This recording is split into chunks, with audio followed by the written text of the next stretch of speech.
Yeah.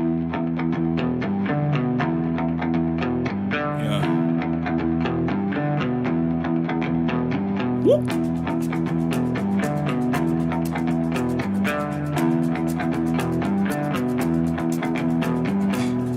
I ain't tryna bring you down, but for real, you might as well give up now. Think you got a chance, but I don't see how. Got a real tight grip when I hold that crown. My life been good and bad and all around. The more things I lost, the more I found. One thing I taught myself to do, no matter the problem, refuse to lose. So, how you want it, man? You can choose. If you can't take the heat, don't light the fuse. See, I walk in slow and ignite the room. Like fire, everything I touch, I consume. I'm getting up while y'all just snooze. While you make breakfast, man, I'm on the move. I'm the first one in and the last one out. Whoever owns the place gotta drag me out. In me I trust, yeah, I smell like success, this Elon Musk, huh? Everybody wanna be like us, we don't stop, cause the top just ain't enough, huh? I ain't never gay, no, I ain't scamming, you know black men don't blush, huh? Came here ready to fight on this night, you better just run for your life.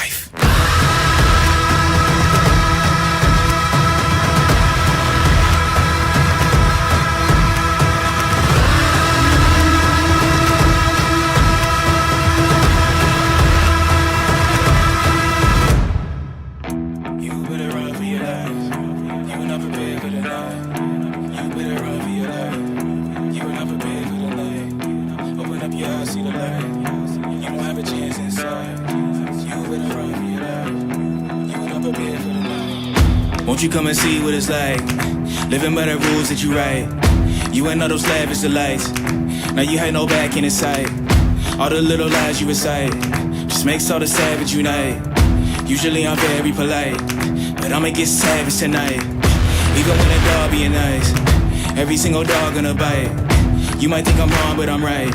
Just let it get a strong appetite. I'ma let it breathe just a little, give it to you strong, heavy metal. I don't make a sound when I strike. You better just run for your life.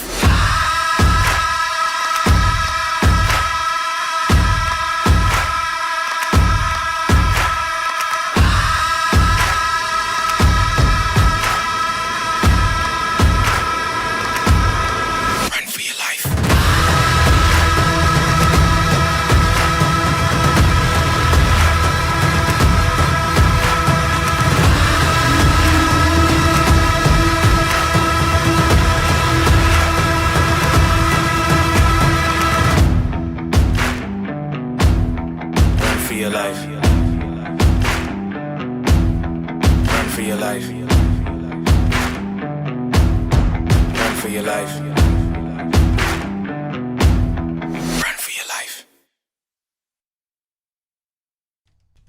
All right. Welcome, ladies and gentlemen, back to the Ward Radio live stream. I am your host, Cardinellis, and today I am joined in the studio by a special guest. We're going to have a lot of fun today. I don't know if any of you guys in the early 2000s used to watch a little show called WCW Monday Nitro on TNT, but we were joined in the studio by Scott Barrows. How you doing, guys? Professional wrestler, who I just found out, dude, you just got baptized 2 or 3 weeks ago? It's going to be 3 weeks Sunday.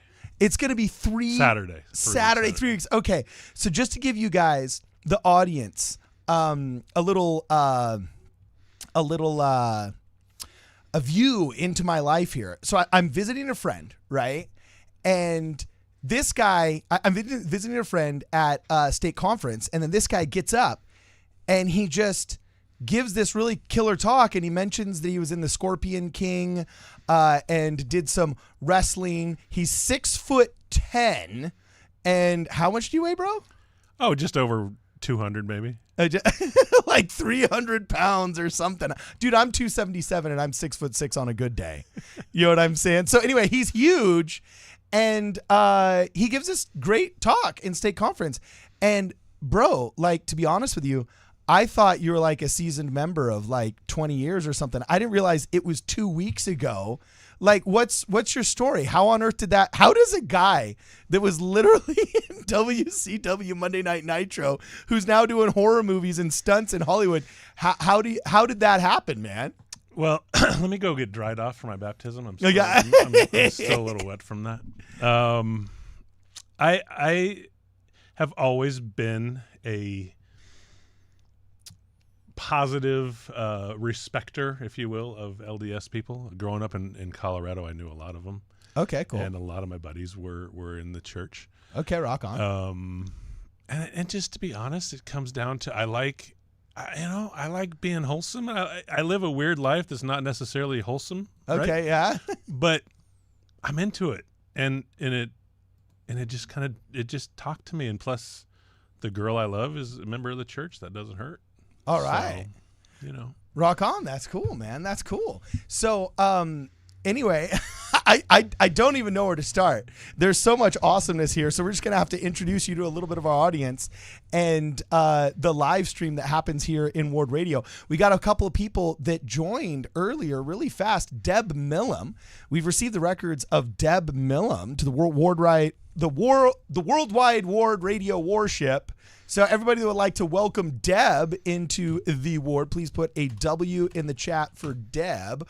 Also, we got a super chat here. Our first super chat has come in from Brandon Cole, who's been a member for 20 months. Rock on, Brandon. He says, perhaps Ward Radio can team up with WCW to make a movie depicting Jacob wrestling with God from Genesis 3:24 to 28. That's true. There is a rich history of wrestling in Scripture, my man. Has this ever dawned on you? Well, I was telling you earlier, I was reading the Book of Mormon for the first time, and the shocking thing to me was how violent everything was. Really? It's like you're reading a Western. I mean, everybody's killing each other or cutting heads off. I mean, it was dangerous back then. Yeah. Like spreading the word, man, you're better off selling drugs in Philly today than spreading the word back in the day, man. It's real. So what was the precursor to just reading the Book of Mormon? Was it just part of your regular? You were taking the discussions. So this was during the missionary process, getting used to where things were, and I actually got a Book of Mormon years ago. Okay. And actually read a good portion of it, but it kind of forgot most of it. And just when you join, you want to kind of understand where you're going. I don't want to just jump into something that I don't know anything about. Word up. Right. Yeah. So the real good thing is you can listen to it. That's a nice little thing. Yeah, that's true. Yeah. But I like to read. But it's just you need to know what here's the thing. Religion is so forgotten in 2024, right? Yeah, that's a good way of putting it. So if you're actually going to commit to it, you should probably know a little bit about it. Yeah. And not just say, "Oh, I'm a Catholic. Oh, I'm an LDS now." Like, but know what you're doing, right? So you can actually talk to people about it. Yeah. Yeah, no, I hear you. So you're just like, okay, it's all part of the study. We got a little question here in the chat. Does W mean welcome? Actually, I never thought about W. That's more for like win, for victory. If you're posting your W's, you're posting your wins. If you're posting your L's, you're posting your losses.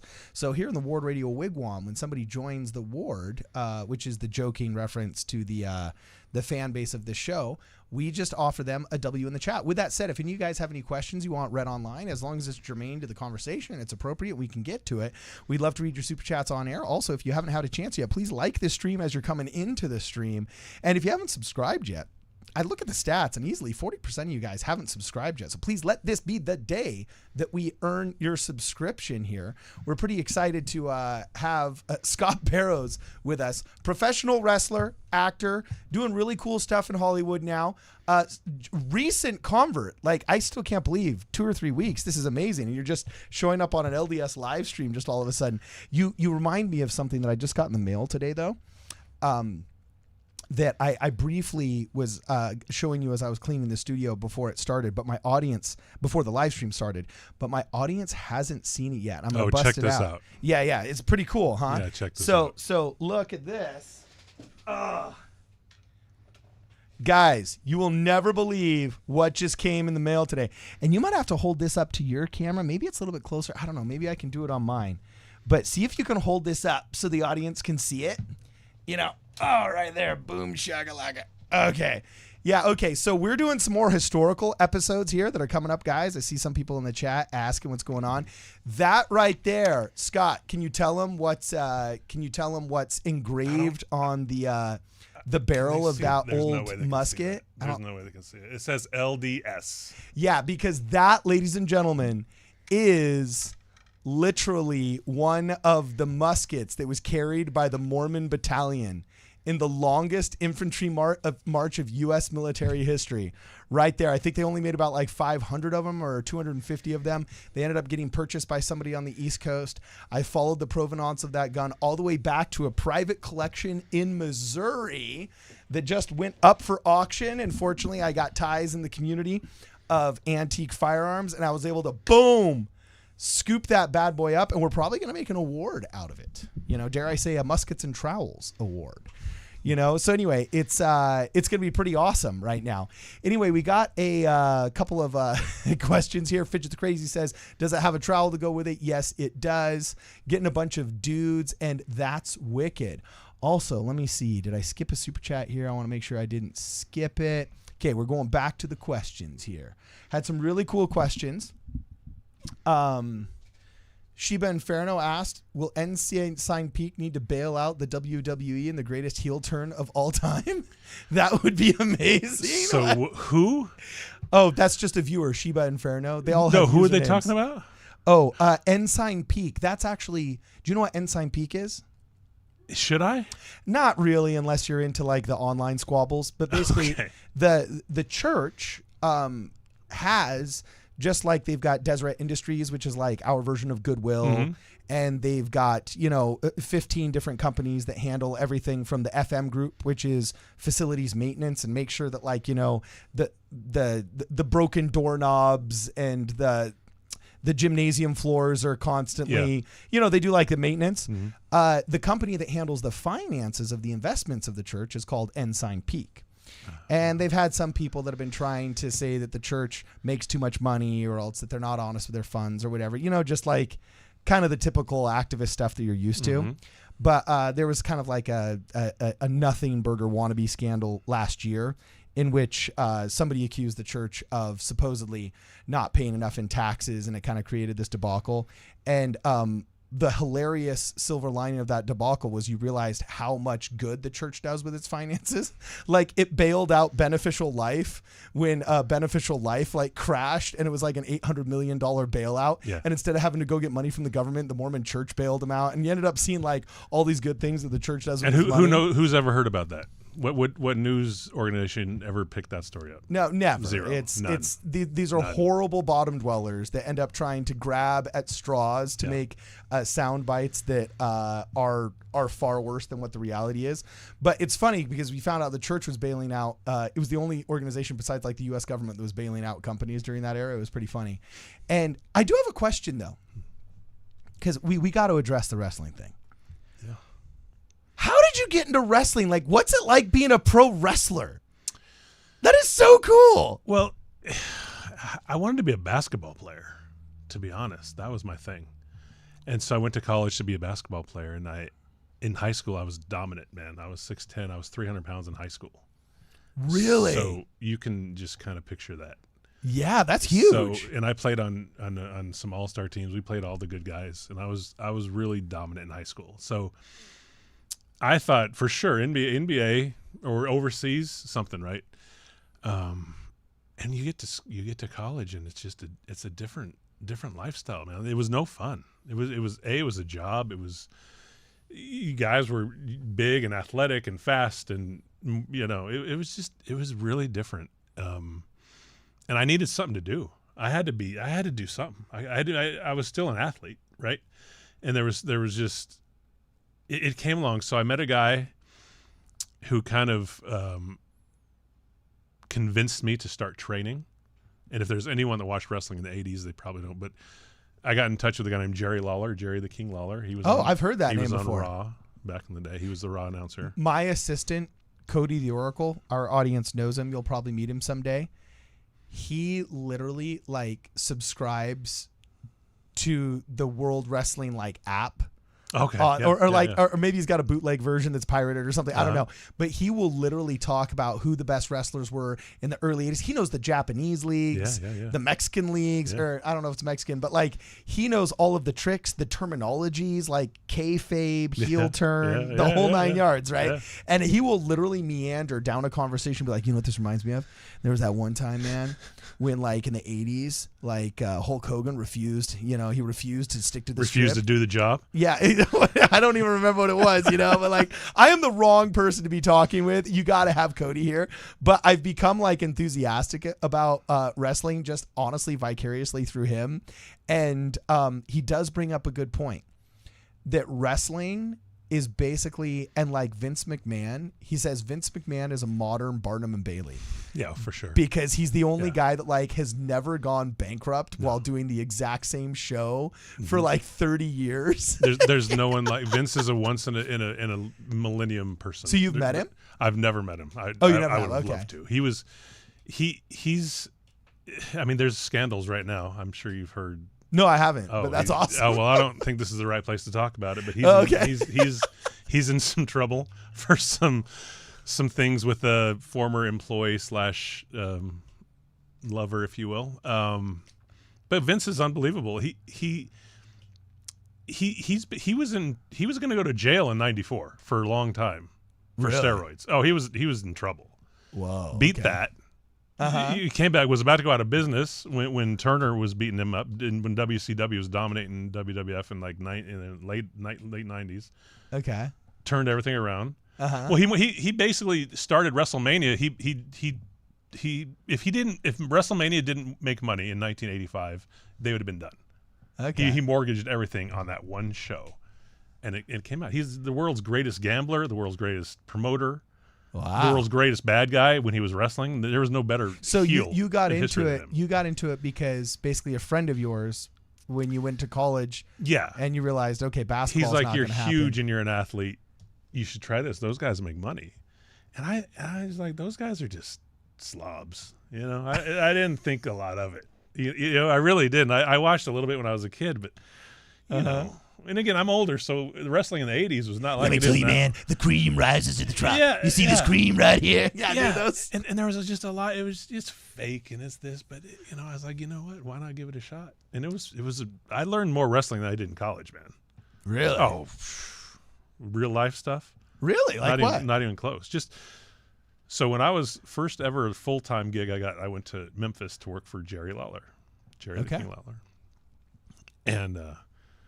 They give you a route. They have they literally had a circuit.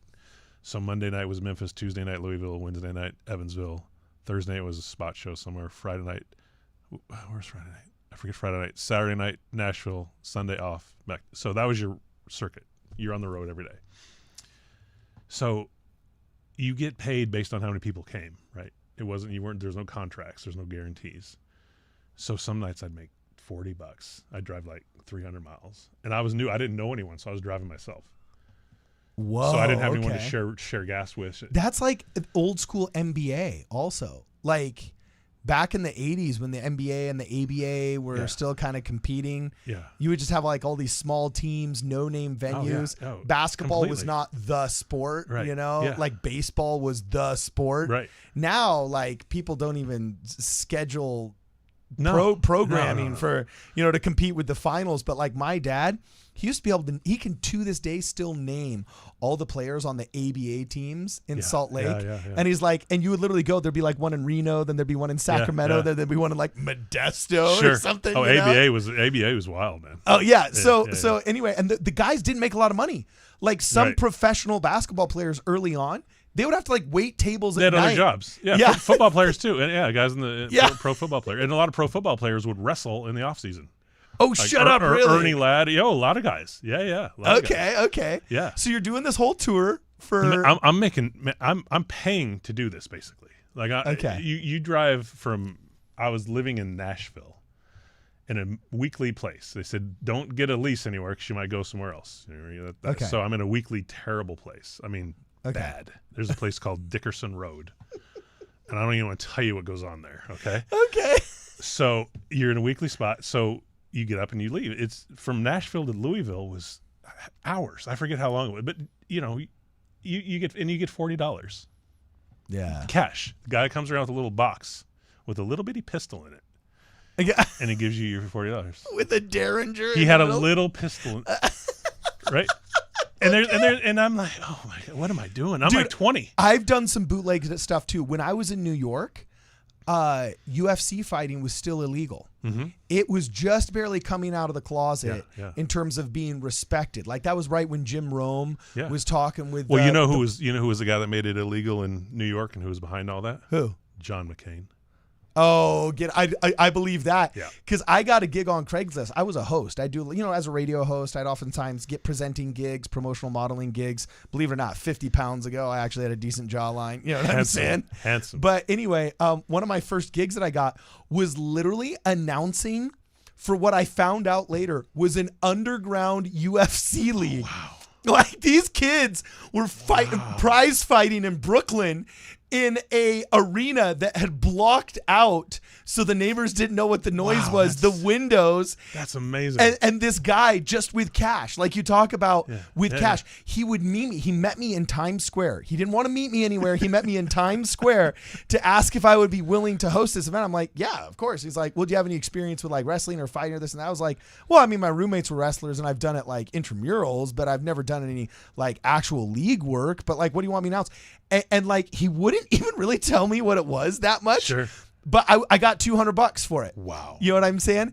And the hilarious part was he had it divided up in like welterweights, heavyweights, and he had all these kids that he taught go out and fight. And he was paying cash for the dude that was not the ambulance, but the EMT on site. Yeah. And he was running a for cash underground UFC league back when John McCain had it. Like, dude, if the Fed would have come in right there, I would have been like busted. Oh, for sure. As the host with the mic for a league I had no idea was illegal. So I totally feel not feel your pain, because looking back, that's the awesome story. Well, and there were some really good guys there. I mean, there was a lot of guys that The Rock just left. Really? He just left when I got there. Dwayne The Rock Johnson? He just left. His wrestling name there was Flex Cavana. I was J.R. Mulligan. I was a cowboy. Okay. So they were giving out these just great gimmicks, as you can tell. He just left. And so everyone went through there at some point in time. Undertaker went through there. All the guys went through Memphis, but the money was atrocious. It was a lifestyle I was like 20. Okay, yeah. And it was, it was way more information, real life skills learned there than anywhere else in life. Okay, well, we got a couple of other questions here that we just have to ask you because they're too good here. Pauline Ikes asks, if you had blue sky to change from wrestling to anything else, what would you do instead? And also there was a really, really hilarious question here that if you had... here it is. Given that there has been a resurgence in human-animal war for global dominance, what animal could you definitively kill with your bare hands, no weapons allowed? So I think... How big an animal could you go with no weapons? This is supposed to be a brag, right? This isn't supposed to be I could kill a hamster with my hands. Yeah. If you got put like Nero in the rink, bro, with lions, I don't know. I don't think you could pull off a lion. I could... I'm going to get back to this. Okay. Oh, okay. But I'm going to tell you a quick little side note. Rock on, hit it. So when Mayweather was making all that money boxing, okay, yeah, like $50 million, $100 million a fight, right? Yeah, totally. I used to tell people, I said, buddy, I could kill Floyd Mayweather. If Floyd Mayweather if I was to fight Floyd Mayweather, okay, I'm not a boxer. Yeah, I could literally kill. I could eat 3 or 4 of his punches, no problem. He's 150 pounds, right? Okay. I could grab him, pick him up, and slam him, and he would die. Okay, he's making $50 million a fight. Okay. What am I making? Think about it. Why would I pay to see a guy fight who I know I could literally kill with my bare hands? Getting back to the question. Yeah, okay. I mean, I could kill a horse with my hands, I think. A horse? That actually used to be an Indian trial. Do you know that? No. Yeah, there was an American Indian tribe where you had to chase down a horse and then ride it back. It was like your test of manhood. I think if I just rode a horse, I might kill it. that actually might actually do it. I might not even have to use my hands. All right. By the way, just for our audience here, I am going to put something up on the screen here that I'm pulling up just so that our audience gets an idea of the size of the person that we are dealing with here. Here is a screenshot. I'm uploading this really fast. Now I'm going to put it into the Discord. But here is a screenshot of a pair of individuals that we just recently had in the studio. Two super cool youths that were pretty awesome. It was Amanda, and I believe it was Skylar was his name. But here they are right here. And this, guys, this right here is how big they are in comparison to that Ward Radio banner right there. So that's a good idea of how big the average person is now. And then there's you, dog. And then there's me. And then there's you. Yeah. Kill horses, no problem. You need a horse killed, just call me. I'll do it. So what's it like? I got a question. So I'm 6'6", and it's a pain in the butt for me. What's it like walking through life 6'10", man? Walking through life's okay. Flying through life is no fun. Oh. Yeah, we talked about airplanes are the worst, man. Yeah, that's a pretty bad one. It's just miserable. Yeah. So Jonah Barnes sends a super chat and says, question for Goliath. How did you find the gospel? You mentioned that you always enjoyed wholesome people and wholesome avenues of life. And you also had a lady friend that was a member of the church that kind of helped things along. But yeah, what was that just it? Or is anything cooler, deeper, more details, anything? So to this day, after all these ridiculous things I've done in life, Uh-huh. I've never tasted alcohol. Really? Never done a drug, never smoked, never done any of this stuff, which were always big things with the LDS church. Everybody I knew that was LDS that was their thing. Okay. Living the 10 Commandments isn't that difficult for me. It really isn't. I mean, it's just be a decent guy and you're good, right? I mean, I've always kind of wanted to do it, just never had the right push for it. And in my life, I said in that little speech the other day, I said my life choices and the things I was doing were all secular activities. Uh-huh. You know how Hollywood is. You know, you go to a set, you talk about religion or something, you're going to get, they're not actually going to go home. Literally. Okay. It's not a very welcoming place. So I'm older now and I don't really care, like I'm not trying to be somebody I'm not, like, yeah. I'm not a typical Hollywood type person, So LDS it's always been a thing for me. I've always had a bit of an affinity for it. And then my girlfriend, the one that's the most important person to me, she joined on her own. She's 30. She joined when she was 33. Okay. Wow. So I was 48. So we're serious converts, and it just made sense. And the people are great. I couldn't be happier. Well, so we got some really interesting questions for you. Here from people in the chat. This is awesome. Desert Cactus says, "Here's a super chat for the Musket Fund." Can you hold up that musket one more time for anybody that has just joined the chat? We have a couple hundred new people that have just showed up, but we were able to actually find in Missouri in a private collection, stamped LDS and everything, an actual musket held by the Mormon Battalion in the longest infantry march of U.S. military history. We've procured it. We're actually going to have our gunsmith fix it, make sure it's functional. We're going to do a super cool episode with it. Who knows? Maybe you can come out with us and we'll put rubber musket balls in. You're a big guy. This musket is I'm not even a gun person, and this thing is so cool. Yeah, it's pretty awesome. It's really, really cool. Yeah, and then Stanky Poo, great username, bro. Stanky Poo. What's up, Stanky? Yeah, what's up, Stanky? He sends $5, just $5 because he can. And Paulie Nikes, he has both a very interesting spiritual question and then some funny ones. We'll do the funny one first. He said, Aimed Music says, question for all those who are more cultured, but what is WCW? How do you explain what WCW is? Okay, so WCW was owned by Ted Turner, Mr. NWO himself. Rock on. And it was WWE, well, it was WWF at the time. It was their counterpart. Yeah. And in 2001, WWE finally put them out of business. WCW was up and running for years, but they lost the battle. Weren't they both competing Monday nights at the exact same time? Monday Night Raw and Monday Nitro were the two shows. Did you ever go up against Hulk Hogan? Me? Yeah. Yeah. No. No? No, I would have loved it. No. So, like, what was your move, man? Like, there's the People's Elbow. Who had the People's Elbow? Well, here's the thing. Stone Cold Steve Austin has, like, that freezer thing. The Undertaker, he, like, curses you. Like, what does Scott do?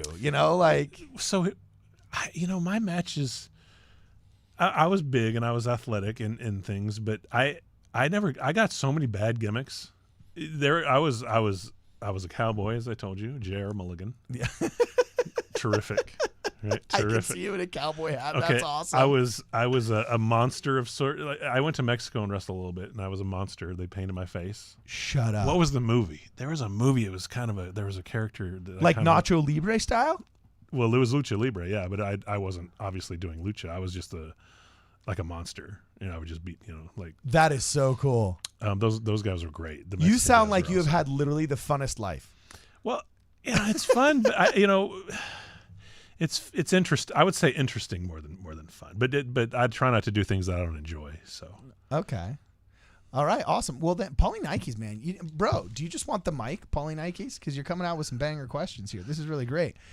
Here's a kind of a spiritual one that's interesting. It says, given the turbulence of modern day life, how do you independently hear the voice of Jesus Christ? Additionally, if there was one thing you hoped people knew about you presently, what would you say? Yeah, man, that's a heavy question for a dude. Who is that from? That's from Paulie Nikes 2000. He does. Paulie Nikes. Yeah, Wow, he's in Vegas. He's like a mental health professional, like a counselor of some sort. I've spoken to him on the phone. He actually has some really interesting statistics on teen avoidance of social media. We're gonna get together and do something. I still haven't.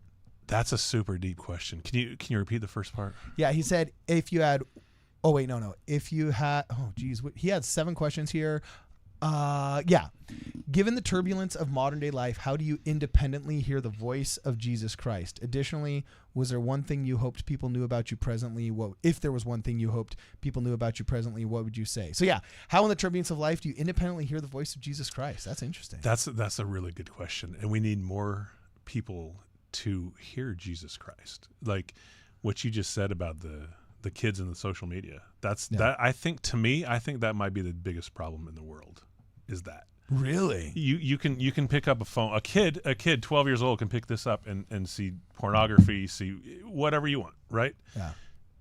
That's not going to end well for people. And if more of us could this isn't a good answer. His question's so much more eloquent than my answer, but I just try to really have faith in Jesus Christ and know that he's looking after me, even regardless of the idiotic things I might do.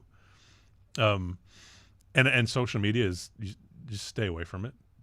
You really, I mean, you could try to get news, but if you're on there for, who knows what else, it's a dangerous place. I think they're coming around.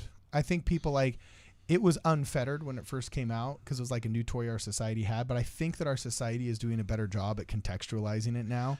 Yeah. Putting it in its place, but there still are some people that it goes way too far. And I notice this in my life, dude. Sometimes I have to turn it off because we have a ton of haters on this show. I think 30% of my viewership is just anti-Mormon haters who just watch it to try and clip something. You know what Mormons are? What are Mormons? The Mormons and rednecks in the South. Okay.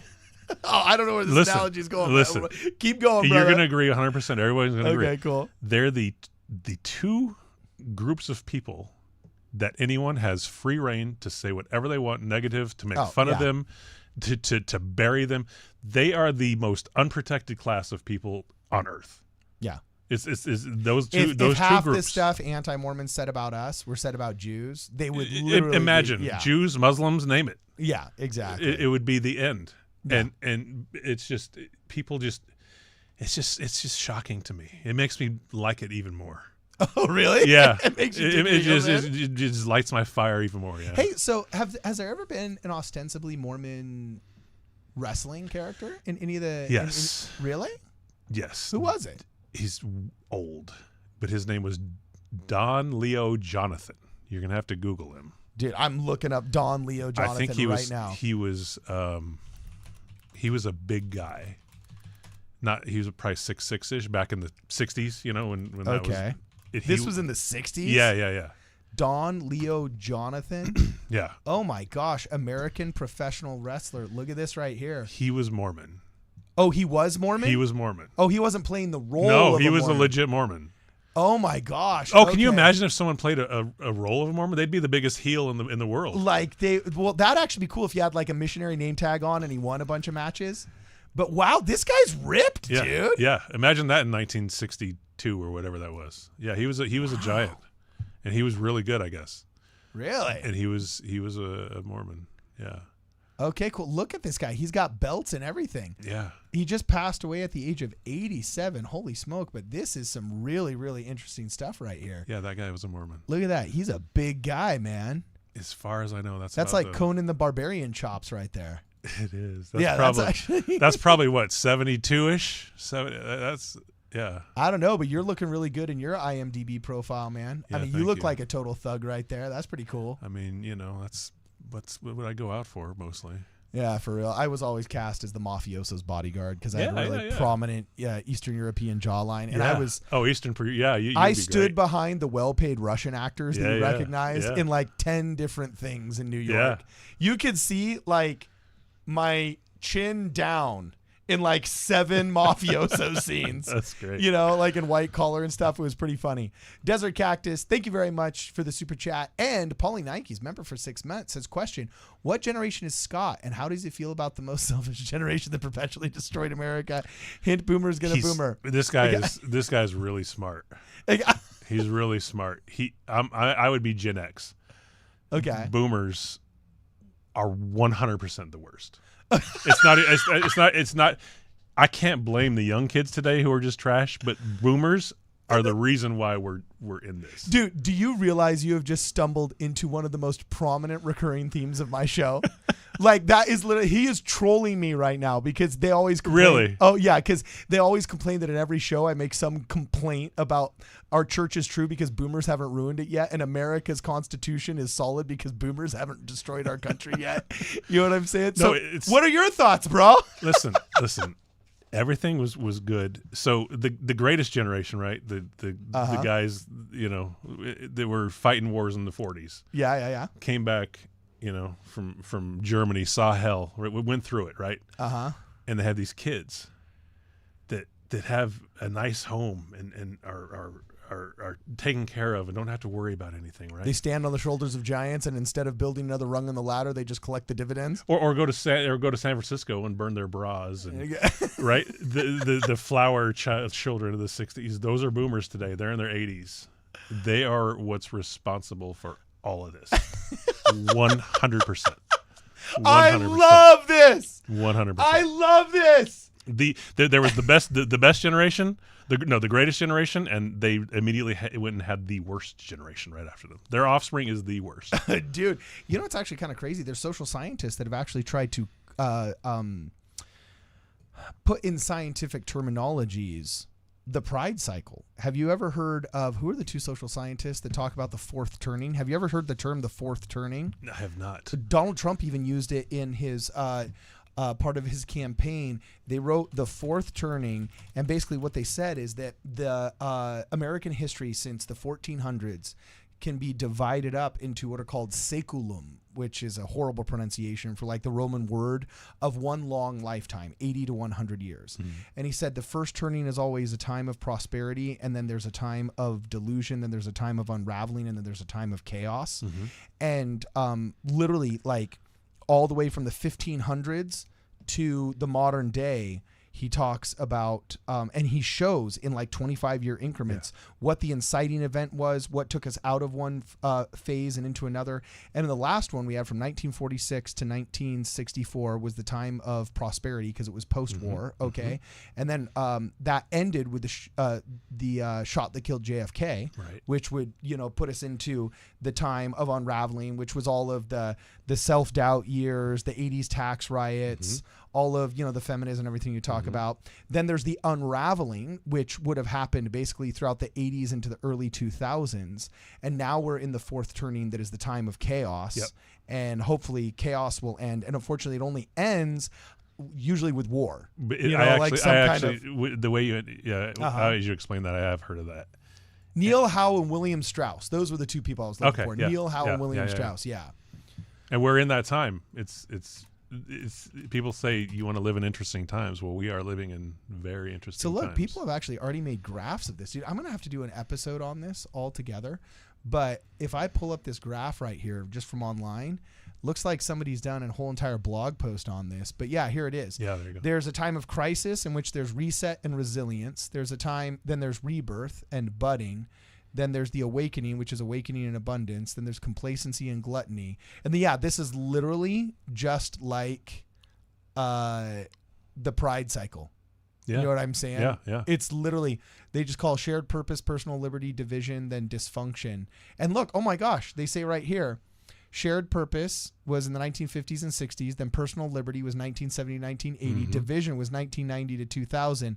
And then dysfunction is 2010 to the 2020s, according to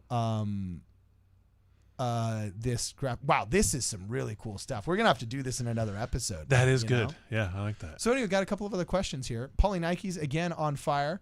He said, given the if you had one piece of advice / knowledge that you learned from life experience that you could give to contemporary adolescents and young adults, what would you tell them? Ooh, that's a good one, bro. Listen to people that have real life experience when they try to lead you in the right direction. Okay. You don't know everything when you're 18. Okay. If I would have played football, I would be a multi-millionaire. I could have gone to every college in the country to play football. Really? Why didn't you? Because I wanted to be a basketball player. I was too smart. I knew everything when I was 18. What are you talking about? Man. Everyone from my dad, who was the smartest person I've ever known, on down, told me, play football, man. You're going to be in it's a no-brainer, man. And every school in the country wanted me to go play football for them. Oh my gosh, really? Name it. You name them. They all did. Bro, I quit playing when I was a sophomore in high school. So you could have dated the T Swift of the early 2000s, bro. You know. You could have been our Travis Kelce. So I don't know I'm not sure where she would be. Boomers are the worst, but whatever she is actually a step worse than boomers. Oh, you're not I love T Swift. There wasn't a prettier girl in Hollywood in 2015. If you like someone that's you think she ruined football, didn't you? I think that she's average looking at best. And I think that she's pushed by an agenda that wants us to think she's great and pretty, and she's really not to me. Oh, savage! She's not really not. You know, I mean, she's average looking. Oh, that's funny. My wife is gonna have to step in the ring with you once she gets back, man. Well, you know what I'm saying? And you got to watch out. She was a semi-pro ballerina, so she's got the leverage down. Oh, so you know what I'm she's saying? Oh, yeah. She's like the Chung Lee of Street Fighter. You know what I'm saying? You got to watch out when those heels start spinning. Oh. You know, and she's coming at you upside down and flying. So we got a couple more questions here. Ken Carsey, thank you very much for the super chat, says, when you were baptized, did you need a bigger baptismal font or a river? It's funny. My girlfriend's name is Megan, so I'm going to just refer to her as Megan. We were worried about this because... Really? Yeah, because the little, the place we did, it was, 3 feet, maybe? And the person doing it to me was about 5'7". So I was kind of concerned. I was like, he's going to bring me down, and he's going to come with me. And this is going to be just a travesty. Okay. So we decided I would just be on my knees. Okay, so I literally... And they dunked you forward? And no, well, they should have. No. So they took me back. I was on my knees. Luckily, I'm flexible, but it didn't work the first time. Knee came out. Had to do it again. Second time, worked out good. But it was, again, this is part of being a giant. Every little thing you do in life is more difficult than just the average Joe. Wow. Even getting baptized. Dude. Yeah. That's you're cool, man. You're just cool, dude.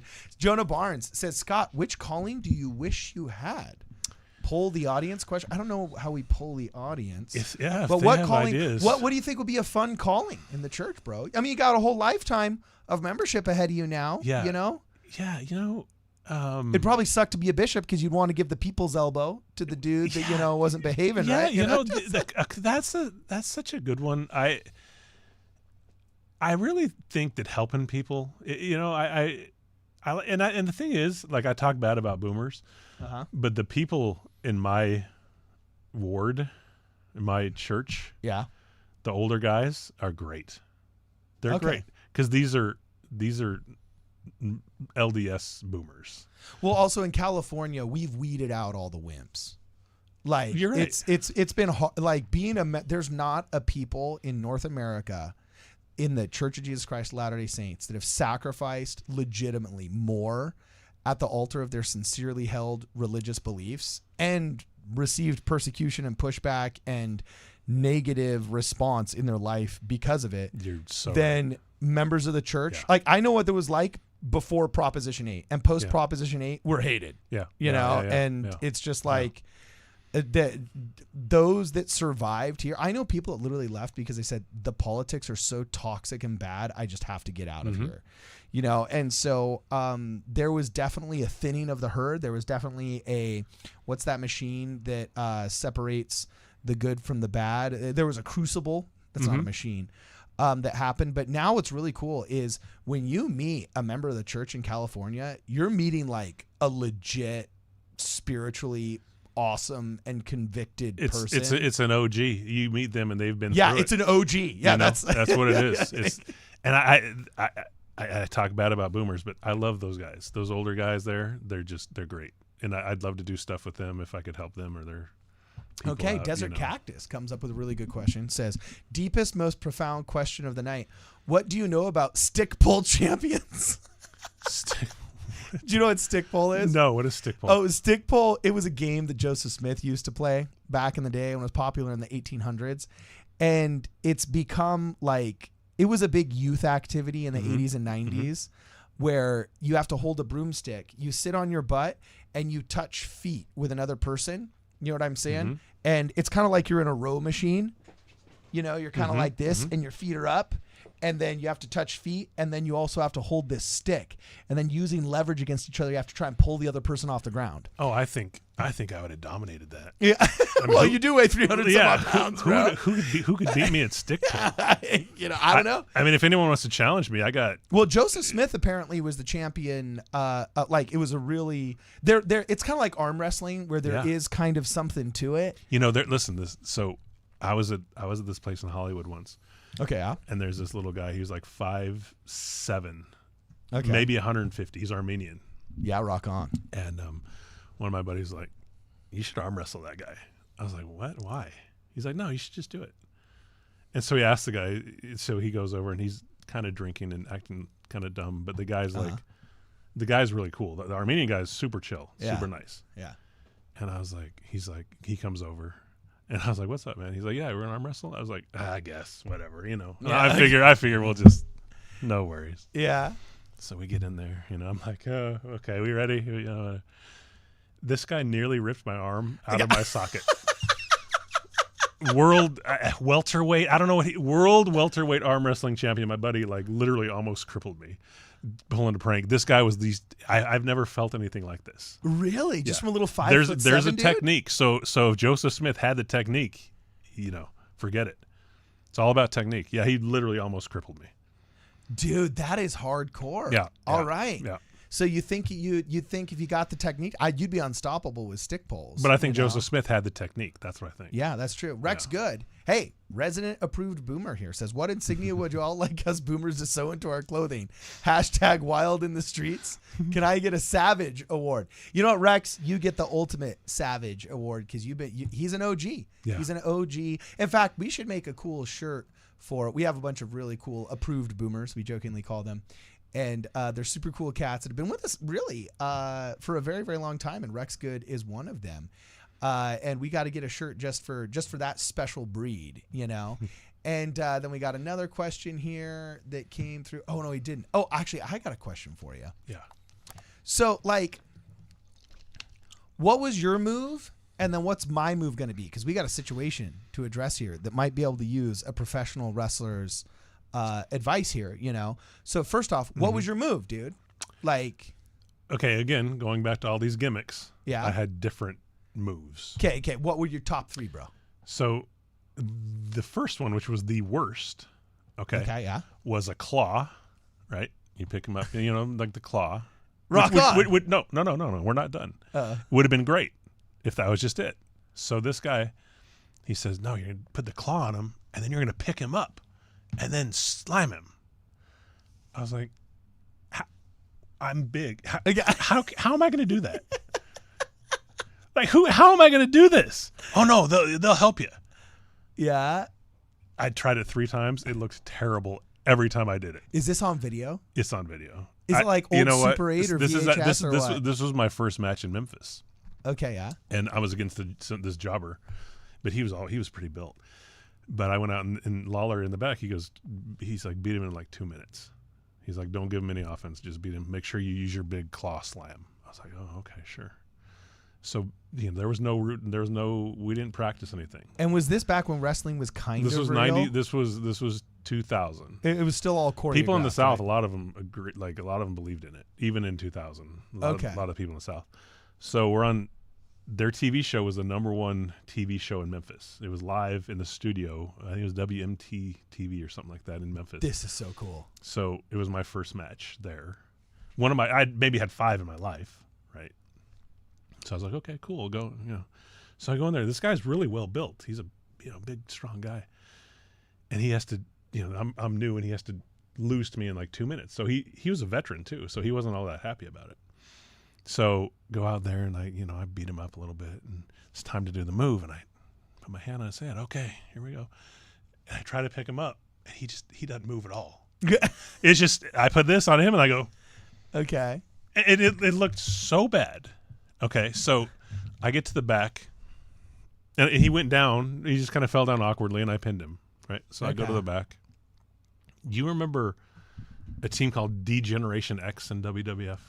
That sounds familiar. One of the guys was called the Road Dog. He's in the back, and he was a veteran too. And he was using very coarse language. Okay, yeah. He says, if you ever embarrass our blank business like that again. I was like, again, they told me to do this horrible move, right? Can you give me a break? I'm 20. Can you give me like a little, like they didn't care. They didn't care. Like they was so serious. Like today it's so, everybody's nice and and you got an agent. Talk to my agent. Yeah.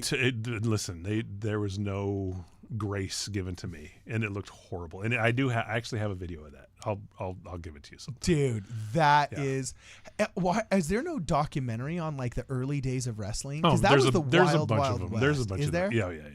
Because that is I hear nothing but the coolest stories. Like it's like the Wild Wild West or something. Yeah, for sure.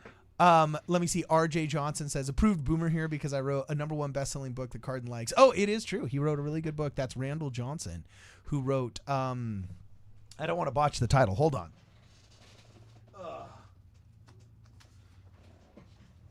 The 7 Secrets of a Stress-Free Life. Oh. You get one as you leave the studio I love today. it. I could use that.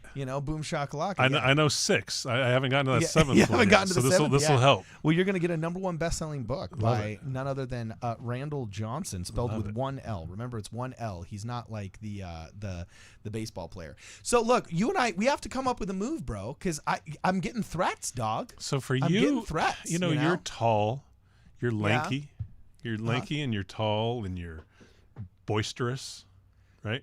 Okay. Well, I'm give me a specific move. I'm going to show you one of the threats we got recently that we got to respond to, and it's going to be how to get out of a heel hook and a chokehold. You're going to watch. There's a bishop down in Mississippi who rage quit from the pulpit, and we called him out and threw the red flag like the referees do in the Super Bowl on some of the claims here. And they really didn't like it, and they came back to us, and they kind of threatened to put me in a heel hook and a chokehold, the whole 9 yards. We're going to see what he says, and you're going to give us your guy here in the. Yeah, you're going to give us your professional advice. Okay. So let's see right here what he's got to say. Okay. So it's sad that these people feel the need to do that. Sometimes I wonder if they're employed by the church to just make noise. Yeah. But as much as I'd love to put him in a heel hook or a chokehold and teach him how to be a decent person. Oh, that's me. That's me. A heel hook and a chokehold. So what do I do when we got this anti-Mormon guy coming at me and I don't see him in the dark of night and he puts me in a heel hook and a chokehold and he teaches me how to be a decent person? What do we do? This is very simple. Okay, this is very, very simple. So if you meet a guy somewhere and he tells you he's in the Mafia, he says, "Yeah, I'm a mobster. I'm in the Mafia." He's lying. Okay. Like real guys in the Mafia don't say they're in the Mafia.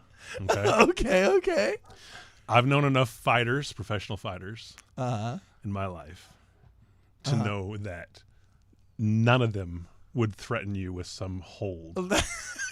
That was the fakest thing. That was the fakest threat I've ever seen in my life. I want to put him in a heel hook and a chokehold. Like, buddy, like, what are you talking about? Like, where do you train? Like, do you work? Like, what's your like? That was the fakest thing I've ever seen in my life. You have zero to worry about that right now. Really? Yeah, Okay. yeah. Because he, like, I was thinking maybe my move could be called the decent person. You know, there was like the people's elbow. Yeah. You know, maybe we could just like when I spin move out of the heel hook, or I don't know, how do you get out of a heel hook? Well, What? I mean, the guy looks 5'4". How is he gonna get you in a heel hook? I don't know. It's a good question. Let's That was the fakest threat I've ever heard in my life. Yeah. Oh, really? Look at him. He's serious with his beard. So that's fine. Oh yeah. That's that. Well, Yeah. That's true. So Where were you in the Mafia, buddy? Oh, I was a mobster in New York for years. Yeah. Okay, buddy. That's you. That's you right there. Oh, that's true. He would have to reach me to get me in the heel hook. That's right. So his nickname should be the mobster the because he was in the Mafia. Just ask him; he'll tell you. Oh, that's funny. Well, his name is Mississippi Nick, which I thought would be a great pro wrestling name. Mississippi Nick. Yeah, you better watch out. Mississippi Nick's coming with you. Yeah. And like you had that that claw. Yeah. You know what I'm saying? Where you like lifted him An up. amazing claw hold that never worked. Yeah, the never. Well, Yeah. he should have the heel hook and a chokehold. He would. Yeah, he'd heel hook you. He'd tell you about it too. I'm gonna heel hook you. Yeah. Yeah, I was a mobster. I killed 50 people back in the day. Sure you did. So- sure, Mississippi Nick. Yeah. Who have you ever fought, Mississippi Nick? Come on, man. Oh, that's funny. Come You know, we're actually going to have some wrestling matches. There's some friends of our show that are from other faiths, other offshoots of Mormonism, right? Who we've done fun debates with, and they're buddies. These are amicable debates, right? But we've jokingly said like, oh, we should have like a dodgeball game to settle this, like old school dodgeball. Yeah. And two of them are actually going to do a legitimate jiu-jitsu wrestling match. Yeah, Really? yeah, exactly. Okay. It's coming up here. In fact, one of them is Jacob Hansen of Thoughtful Faith. And the other one is Jacob Isbell. So it's Jacob versus Jacob, who is kind of part of the like Doctrine of Christ people. And if I can see, hopefully there's a picture. There's no picture of it online, so I can't pull it up. But yeah, they're actually renting out a legitimate arena in Salt Lake City. So it's going to be jiu-jitsu only. They're not fighting. They're just It might be like kind of traditional wrestling. MMA maybe, or is it No, I think the like. So in Utah, grappling? yeah, in Utah, like the actual wrestling where you have to pin them on their shoulders. Yeah, like for amateur 3 wrestling. seconds. Sure. Yeah, exactly. Greco-Roman or Exactly. freestyle, whatever. Yeah, Exactly. Yeah. That kind of wrestling where they have it Okay. in leagues. Sure. It didn't really take off in California. Out in Riverside, there's some leagues. Down in the valley, there's a couple of leagues. Yeah. But by and large, in California, the sports are baseball, soccer, football, and for the girls, volleyball. On the coastal leagues, men's volleyball is very popular. right. But like wrestling, it's not here like it is like in the Midwest. You'll have like dudes cutting weight in order to do it. Yeah. And it's insane. But yeah, no joke. They're actually gonna they're gonna settle one of their disputes with a wrestling match. That's interesting. Have you ever watched amateur wrestling? I did it in my freshman year of college. I roomed with a bunch of wrestlers. You did it a little bit. Yeah, like we would, on Friday nights when it was snowing, there was probably like a 10-week period where we wrestled at least once or twice a week. It was pretty fun. Okay. I learned a couple of moves. Yeah. You know, the full Nelson, the half Nelson, the Saturday night ride, The Saturday night the ride. cradle where you get them and you pin them on their back. What's the Saturday night ride? That sounds great. Oh yeah. Hey, I just remembered you had to take out their legs from them. And then it was like, it was, I think they called it Saturday. It was probably something. Do you think vulgar. Mississippi Nick knows the Saturday night ride? I don't know. Maybe once he gets out of the heel hook and the chokehold. I mean, man, that could be it. That could be it. That could be his move, dude. You know? So, anyway, yeah, dude, like, I'm totally down. I think we should just have interdenominational pro wrestling. I think like, that'd be great. Yeah, I think that'd that'd be great. Who would the Catholic guy be? He'd have to be a Pope character. You know what I'm saying? We could have like an Orrin Porter Rockwell dude coming out with like that musket of yours. You know what I'm saying? Well, not of yours, but of ours. It's by you. And then my character, what would I choose to be? Oh gosh, you know what? I'm gonna pull up a picture right here, and I want you to tell us if you were to craft characters. Unfortunately, guys, by the way, we're coming up on the last 15 minutes of the live stream here. So if you got any last burning questions, make sure you get them out of your system right now. We're gonna read the super chats on the air if we can, and so on and so forth. But we're coming up on our last 15 minutes here.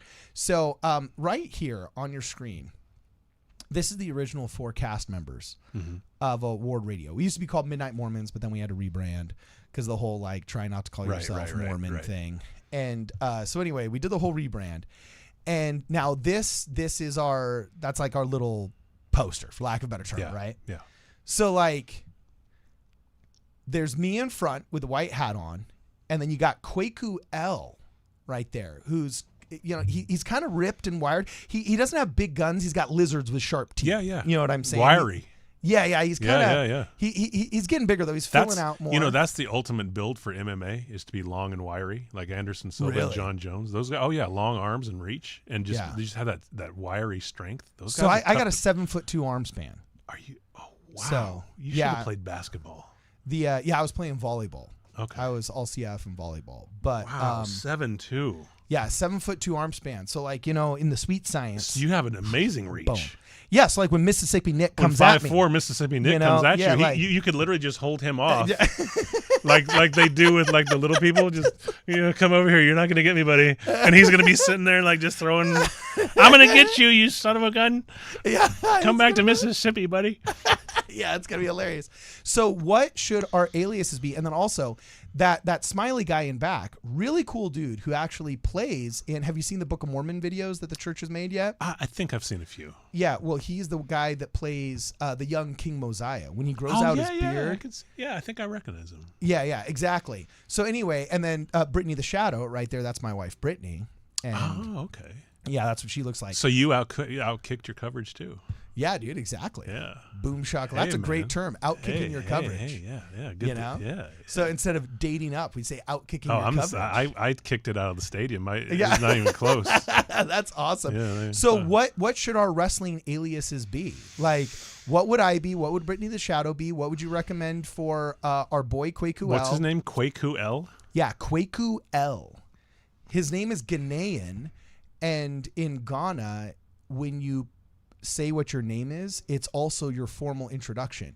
So like Kwaku means like male son, and then like L or something means like born on Wednesday. Okay. So like when you say, instead of me saying like, oh hi, my name is Carden Christopher Ellis. Yeah.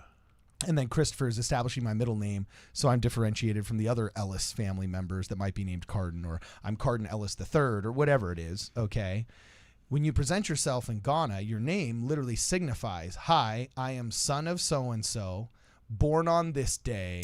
Interesting. From this area. It's also I don't think he needs a gimmick. That's a pretty cool deal as it is, right? So you think Kwaku L's just, his wrestling persona literally could just be like, I'm Kwaku. That's it. Yeah. Okay. I've never heard it. That's a super cool story. So it's like Stone Cold Steve Austin. He doesn't need to be anybody Ric other Flair. He's called Ric Flair. Flair. That's it. So Kwaku L. Kwaku L. That's it. Yeah, for sure. Okay, rock on. Yeah. Now what about our Canadian boy here, Brad Whitbeck? He's gonna need some help. Okay. Really? Yeah. Yeah. Sorry, Brad. Yeah. Sorry, Brad, bro. You're too nice. Yeah, he's gonna need a little help. The other guys, he looks cool. See, so Brad actually can get pretty shredded. I've seen him when he works out because he's an actor as well. Mm-hmm. But it's really funny because he is a very kind-hearted person. You can tell. Yeah. He wants to give the benefit of the doubt to everybody, and he's super diplomatic. So I thought that his persona could be, he comes out with a suit and like a nice tasteful briefcase. Yeah. You know what I'm saying? Yeah. And then just like he's the Canadian diplomat. Oh. But like, like he'll what's a move that a diplomat would do? A diplomat. Yeah. Like third quarter audit. No, that's an accountant. What's the character kind of looks like an accountant though. Yeah, what's the worst threat that a diplomat could threaten you with? Because a general will threaten you with invasion. Okay, the Undertaker will threaten you with a curse. Sure. A cowboy will threaten you with a whipping. Yeah. A diplomat will threaten you with a strongly worded letter. So he could pull Yes. out a strongly worded letter Yes. from his briefcase and slap you with it. Especially being a Canadian. Yeah. Yeah, like the most like. Yes, that would be amazing. A strongly your finishing move is a strongly worded letter. Yeah. That was good. That's great. I am all for this. That's really good. I am all for this. That's really and good. that will be shoot. That's really good. Hey, you have to tell the audience what's the difference between what's the two types? So There's shoot so and a, there's work. A right? work, yeah. So a shoot is real. Yeah. Like if you're really fighting somebody, that means you're in a shoot, and a work is when you're just working with the guy to make it look cool. Yeah, you're not trying to hurt each other. If you're in a shoot, you're trying to beat him up. What's the craziest thing that ever happened to you? Did you ever accidentally get pissed at a guy and he did a shoot jab at you because he was pissed? Or like, did you ever get in a real fight? Like, lay it on us, bro. You're the warrior in the arena, man. The worst thing, because he was a nice guy. When I went to Mexico, one of the guys that had been there before said, make sure you get paid, number one. But he's like, you have to beat the heck out of those guys, because you just got to, you're an American, you got to, and the Mexican guys, they'll respect you more. It's like, okay. So there was a wrestler named Damien Say 666, right? Okay, yeah. That's actually his gimmick. Okay, cool. And he was the best guy. About 5'7", 5'8". Okay, rock on. So the first time I'm there, I'm like, okay, I gotta really lay it in. Yeah, right? just thump him. So I get him in the corner, and I was the bodyguard of the Rudo. They were called. So in Mexico, the bad guys are called Rudos. Okay. And the good guys are called El Técnicos. El Técnico. So I was the Rudos manager's bodyguard. A Rudo is a heel. And then what is it called? Hero in American wrestling? What's the babyface? A babyface. Yeah. Okay. So El Técnico is the same as a babyface in American wrestling. Yeah. Okay, cool. He was kind of a tweener at the time. He wasn't full on babyface, but not. He was kind of feuding with the Rudo guy. Okay. So I get him in the corner, and I'm like, okay, here we go. And I hit him with a forearm, and it hits him kind of in the jaw, and he just drops out. Oh, no, really? Out. And I was like, oh, gosh. Because there was more to, we had a lot of stuff that we needed to do. Uh-huh. And he's out cold. Oh, no. I just ruined the finish of this whole little schmoz we were doing. Oh. Because he was supposed to come back. Yeah. And he was out.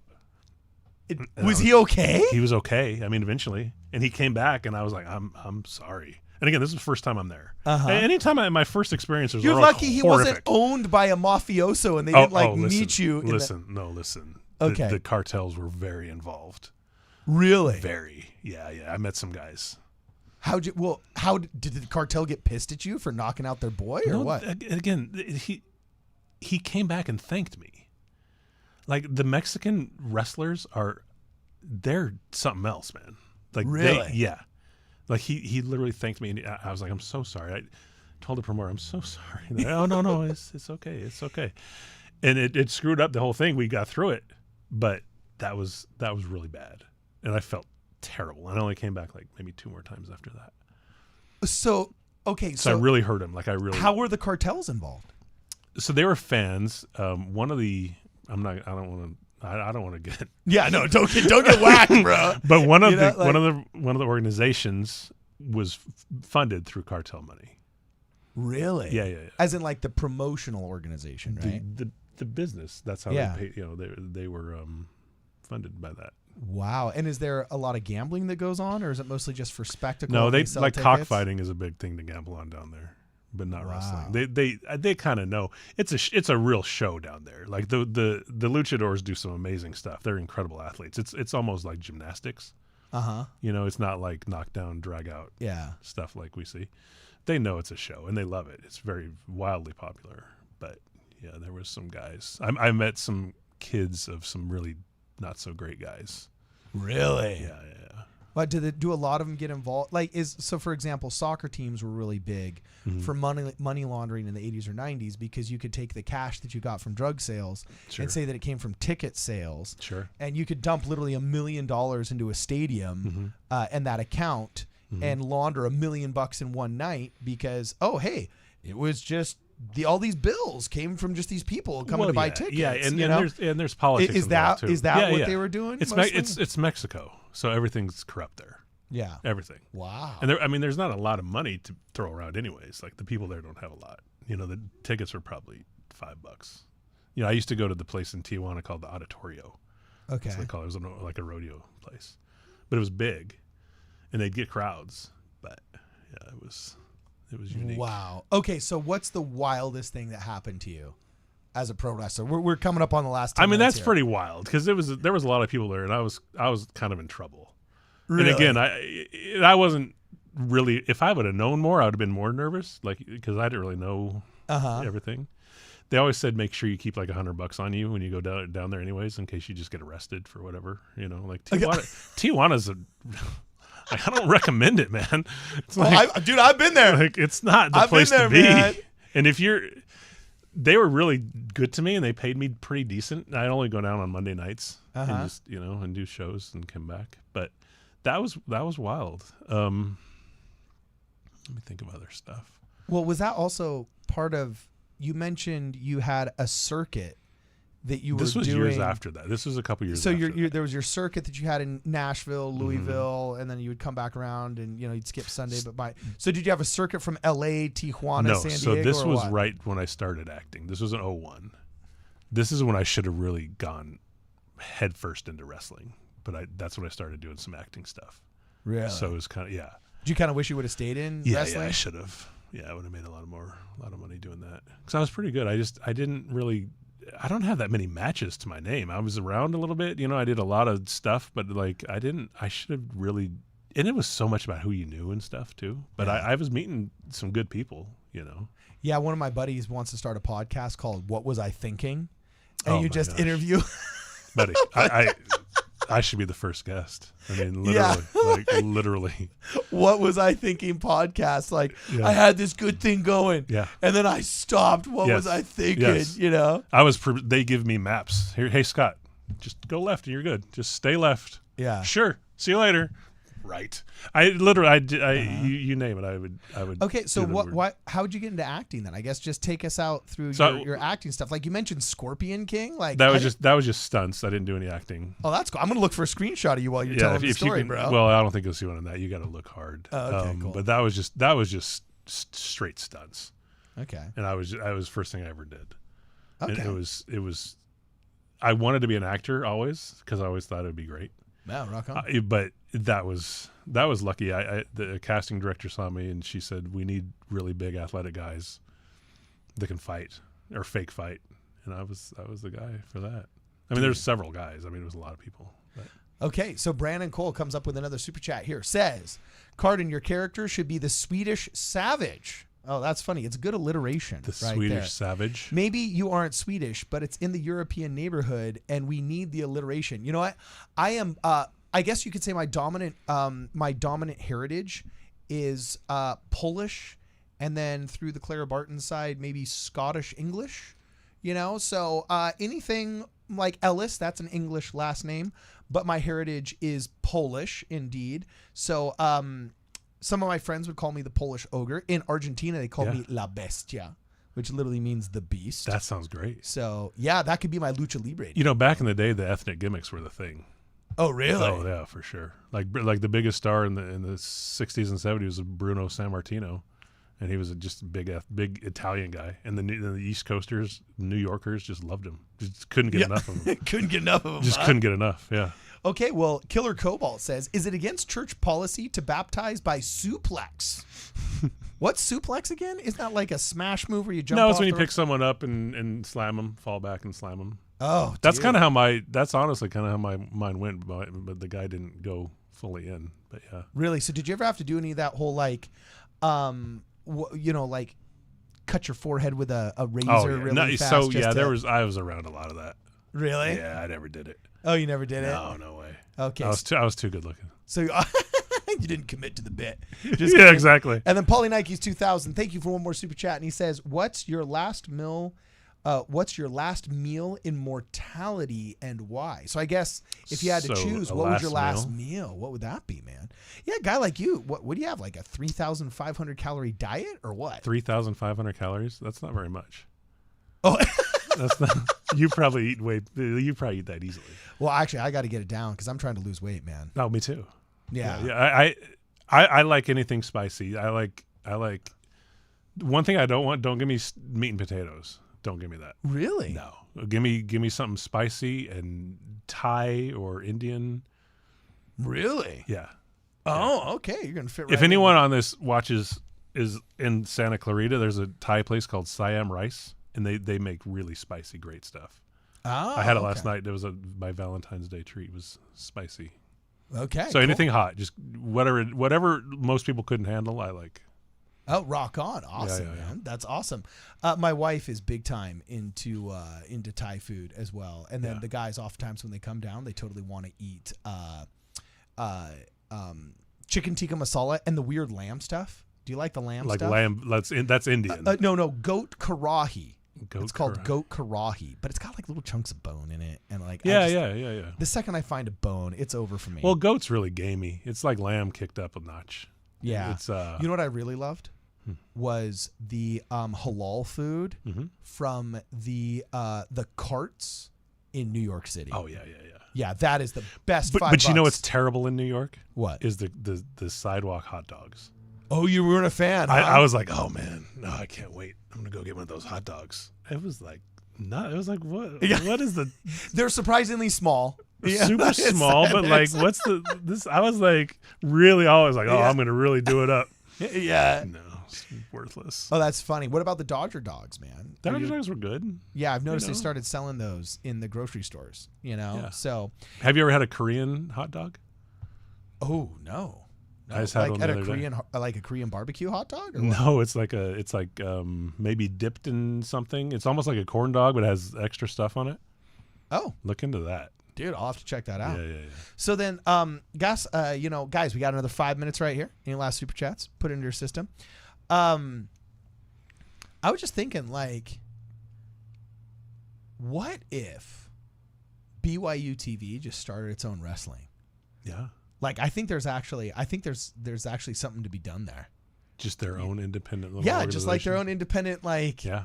I mean, why not, dude? Like, of all the things that are inexpensive to film and actually like super fun and athletic, dude. Like, So all the wrestlers are LDS. yeah, all the dude, all the like- characters. Well, then, like, think about it, because then the California Mormons could actually settle their beef with the Utahns. What about the Mississippi guys? You know? Oh yeah, we could get Mississippi Nick. What about Mississippi? Yeah, we gotta get Mississippi Nick in there. You know, the professor. We'll call him the professor because he's teaching us how to be decent people. You know what I'm saying? Yeah. Be a heckin' good person. Come on, man. Be a heckin' good person. Yeah. No, he swears a ton now. It's crazy. He's like all up on ex-Mormon subreddit. Like, he's like a rock star with the anti-Mormons now. Oh, yeah. Hey, speaking of which, you're like a new convert, dude. Yeah. Have you already had your foray with anti-Mormons now, or what? No, I told you before. I'm kind of looking forward to it. Really? Yeah. Okay, Chris, where you at, bro? You're always whining in the chat. Yeah, I'm kind of looking forward to Hey, it. Chris, here's your chance, bro. In the chat, here's your chance. You know what I'm saying? We got like 10 people in the chat that are always like, like asking dumb and stupid questions. I've never met a Mormon that wasn't cool. Oh, really? Honestly, I've never met someone that wasn't super nice. Okay, so here's his attempt. The Book of Mormon, ... the most racist Christian book on the earth, ? Oh, that was weak sauce, bro. That's like low-hanging fruit. But anyway, yeah, so do you think the Book of Mormon is racist, my friend? I think that anything that was written or produced years and years ago is going to be considered racist. Yeah. Like that's like, I mean, what kind of comment is that, buddy? I think they always try and twist some of the scriptures that have figures of speech in them about darkness or blackness, and just like Solomon said, like, oh, I am wearing like the coat of darkness. Kweku's got the phraseology down and stuff like that, they always try and say like, oh, well, Mormons are racist. And also the Civil Rights Act was passed in 1964. And Joseph Smith used to baptize all freemen and all African-American members of the church. He actually ran for president on a platform of abolitionism and everything. But then when the Brigham Young and the state of Deseret was formed and so on and so forth, the priesthood was denied African-Americans all the way up until 1978. And since the Civil Rights Act was passed in 1964 and they didn't go back to giving priesthood and temple ordinances to blacks until 14 years later, in that 14-year period, they always try and say that proves that Mormons are racist, and it was crazy. Well, dude. Like, here's a little piece of info. The love of my life, Megan, the one I keep talking about. Yeah, black. Oh, how you like that? How you like that, buddy? Our anti-Mormon.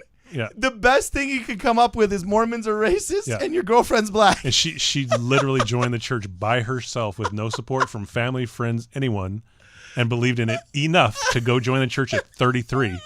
But we're all racist. That's some just really high level trolling, buddy. High level. As good as Mississippi Nick.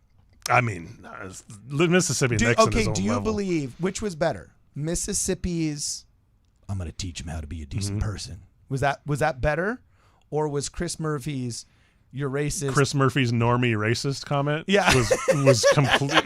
Like that shouldn't have even been addressed. Mississippi Nick is great. He's fantastic. Yeah, good looking guy. Good looking guy. Yeah. I mean, he's ripped. He's yoked. He's got great. But you know what? He looks neck. he's like a mini stud though. You know, he looks 5'4". He's got very tasteful cauliflower ear, like not Ewan McGregor. Who's the McGregor that's got Colin McGregor. Yeah, he's the one that's always talking trash out there. Yeah, you know what I'm saying? That was my pirate voice, not my Scottish voice.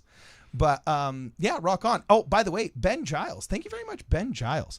I don't have that light on over there, but Ben Giles has been super generous with our Amazon wish list. We're improving this studio drastically, and that requires all kinds of cool little equipment upgrades. And unfortunately, dang it, that camera's not on over there, but I had actually stacked all that stuff over there so people could see it. But Ben has hooked us up with like 10 or 11 things that are on our Amazon wish list, including some additional lights that are going to go up, some SD cards for some of the GoPros that we're using to do more of our man in the street stuff. And he also hooked us up very, very generously with a new chair. Brittany the Shadow is going to have a chair. You actually can't see it because we're installing a new camera up here in the corner. But instead of having two people shoulder to shoulder where Brad and sometimes Don Bradley will sit right now where Scott is, we're actually putting a fourth seat over here, and that required some new lights and some new just apparatus and so on and so forth. And the stuff is costly, and Ben Giles has been very, very, very generous and actually hooked us up with a bunch of that stuff that was on our Amazon wish list. So big shout out to Ben. You're going to get a handwritten thank you card in the mail, and once this is all done, so we're super grateful. That's great, Ben. That was nice. This is a really nice studio, by the way. Oh, thanks, man. Thanks. Really, really impressed. I can't even tell you the man hours that have been put into it. The desk you're sitting on, we built ourselves. Oh, nice. Like the whole 9 yards. And it's got the cool. Really, really nice in here. Yeah, it's pretty awesome. Thank you. So anyway, also Pauline Ike's 2000, two-minute warning here, guys, says absolutely we should get Scott a copy of the Pirate Bible. Cardin got a copy laying around. Actually, yeah, dude, do you know what the Pirate Bible is, bro? No, what's the Bible? You don't know what the Pirate Bible is? No, what is it? Oh, bro. Okay. So there's this anti-Mormon named Mike Winger. Okay. He's like he's probably, Luke Hansen says he's pretty much the number one evangelical anti-Mormon on YouTube. Okay. And he literally did an entire series on why, like, basically you're going to hell if you read the Pirate Bible. And he said it was a Trojan horse for Mormonism. Here's what it actually really is, okay? There's a team of dudes in Utah, some of them Mormon, some of them not Mormon, some of them mainline Christian Protestants, but they're all techie guys that figured out how to program AI to understand King James language English and then to re-speak it in pirate speak from the 17th century. Yeah, I'm not kidding you. What? So no, it's hilarious. So like, what's your favorite scripture? Do you have a favorite scripture in the Bible? So I don't. I'm working on learning scriptures. Well, here's like the 23rd Psalm. Like everybody knows the 23rd Psalm, right? So if we just go to Psalms, chapter 31, 27, 26, Here's the 23rd Psalm. And how does it go? It says, though I walk through the valley of the shadow of death, I will fear no evil, for thou art with me. My cup overfloweth. You know, you see it in movies all the time, right? And the Lord is my shepherd, I shall not want, so on and so forth, right? So here it is in the Pirate Bible. Arr, the captain be me shepherd. I'll want for nothing. He maketh me to swab the deck in grassy meads. He guideth me besides the calm tides. He be resorting my soul. He be guiding me in the paths of righteousness for his name's sake. Arr, I be stumbling through the valley of the shadow of death. Laid low by fear I be. But my heart's comforted knowing thou art by my side. Thy rod and thy staff, they keep my spirit at ease. Avast, ye scurvy dogs! You've laid out a feast afore me, even in the midst of my foes. You've crowned my head with fine oil. My tankard overfloweth with grog. Are ye scurvy sea dogs? Me good fortune and mercy shall be with me all my days. And I'll barnacle me whole in the house of me captain, the Lord for eternity. That's amazing. Dude, so he's straight up God. That's amazing. Yeah, so it's freaking hilarious. And you know what? It's kind of a gag gift. Like, no one's going to be honestly resorting to the Pirate Bible to study, like, chiasmus in the Old Testament or, like, the true nature of Adam and Eve in the book of Genesis. That's great. This is a funny Bible that you give your friends so they read a couple of verses and they laugh. And it's freaking hilarious. Yeah. But literally Mike Winger, this anti-Mormon online, like did a whole massive long segment about how it's a Trojan horse for Mormonism. And basically you're like going to hell if you read it. So like, so there's a whole like subset of people that are they just go online to be anti-Mormon. That's their whole gimmick. Oh, yeah. Like here's what's going to happen when you bro. You've joined the church. You're having a great experience. Your girlfriend's a member of the church. You're making all these friends. I'm your buddy, so on and so forth. And, you know, you've already given a talk as one of the new members in church. And sooner or later, you're going to get asked to be one of the guys that gives a lesson in church for, you know, whatever 7th Sunday is going on or whatever. And no joke, you're going to type in like, Words of Mormon, verse 3 into Google. And Google's going to know, he searched Mormon. So then Radio Free Mormon, which is anti-Mormon, is going to start popping up in your search feed on YouTube. The Mormon Stories podcast, which is anti-Mormon. It should be called the Ex-Mormon Stories podcast.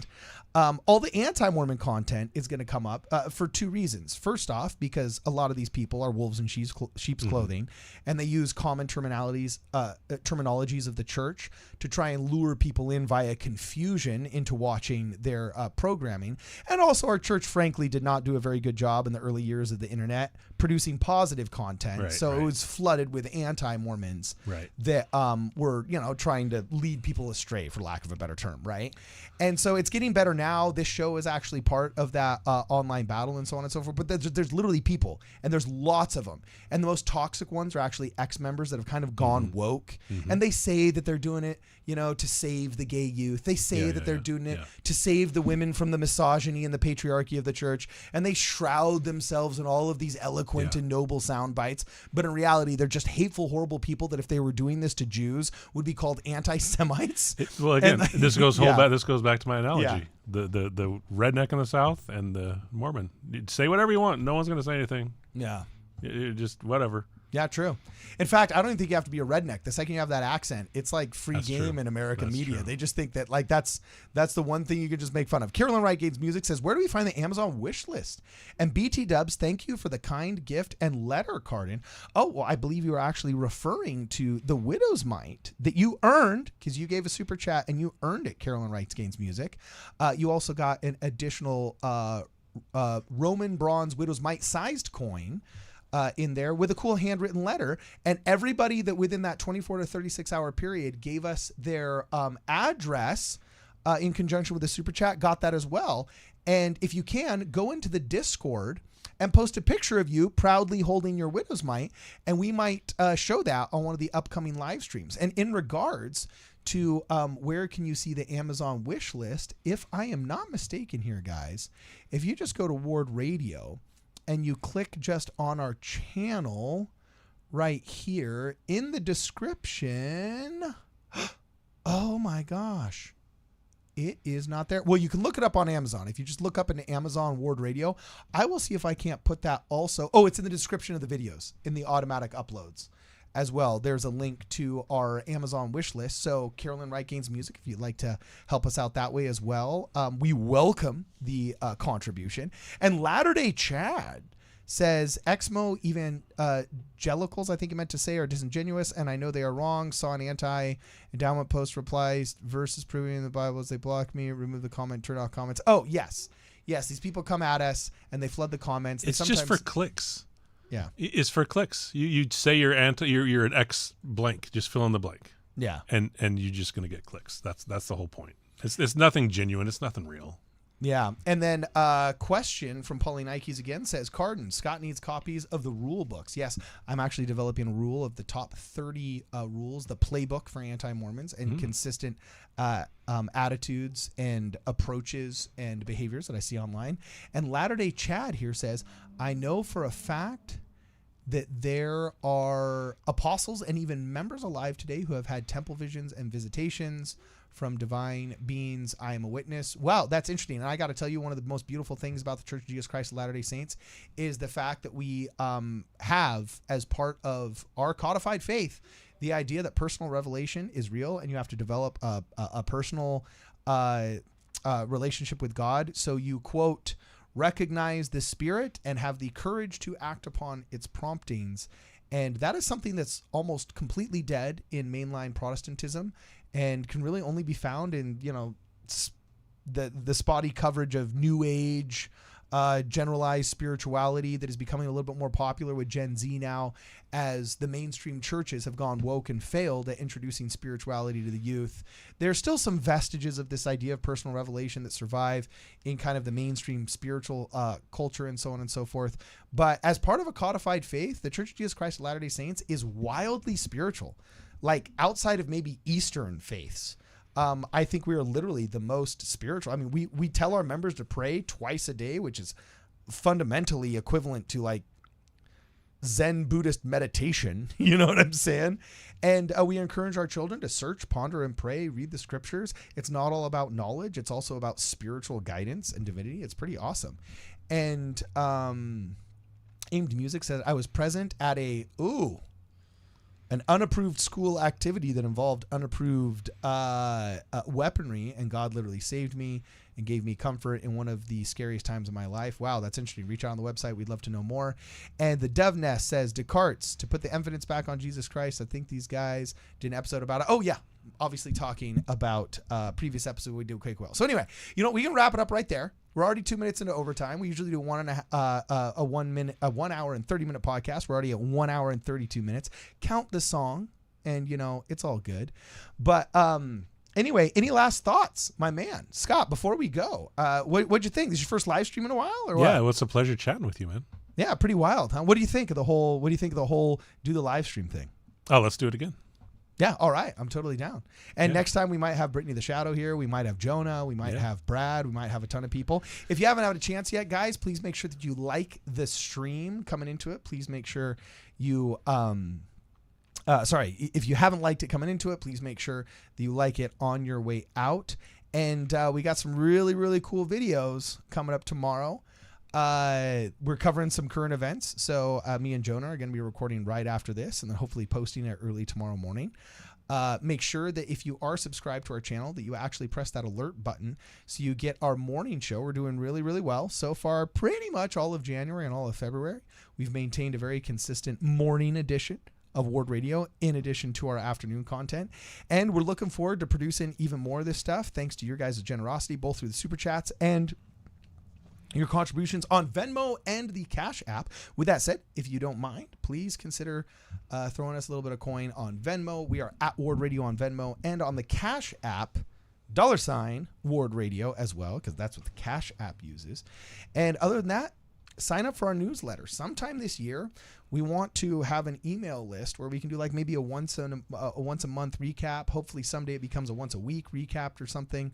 But you can sign up for that at Ward Radio. And big shout out for the Discord, and shout out for all the Discord moderators. All right. Discord is super awesome. Are you familiar with Discord, Scott? Do you know what Discord is? What is Discord? Discord is actually a social media app. I'm going to see if I can pull it up right here. Discord is a social media app that is really popular with gamers. You know what I'm saying? But we've got this big, awesome, massive Discord that is super fun. That just people post all kinds of crazy stuff all day long, really funny, hilarious memes. And we've got hundreds and hundreds and hundreds of people that are on the Discord. In fact, right now, there's 124 of you that are on the Discord, and you better be reacting to this live stream and not on the Discord instead of watching the live stream. You know what I'm saying? But yeah, we've literally got, I think now, over 1,000 registered users, and it's only a month old. And at any given time, there's like 115 to 120 people that are on the Discord, and you can chat, you can send files. Very cool. Like, it's super fun, and it's pretty rad. So anyway, speaking of rad, this has been a rad show, and we gotta end it, unfortunately. But yeah, like, I got nothing more to say other than I'm looking forward to seeing Brad Whitbeck as the diplomat, the Canadian diplomat. I'm looking forward to seeing Kwaku L with whatever his... As Kwaku L. Yeah, exactly. He's Kwaku L as Kwaku L. And then me, like, I can't be the Swedish Savage because I'm not that Scandinavian, more Slavic. The Slavic Savage. There you go. Yeah, okay. So There I'll be the Slavic Savage, and maybe we'll get Mississippi Nick to throw his, to throw his heel hook and his chokehold and teach you how to be a better person, and we'll see if what would my power move be? So if I'm the Slavic Savage, we would call it the Polish pop, like a little fast jab, or the pierogi press. What's a pierogi? Is that Polish food, isn't it?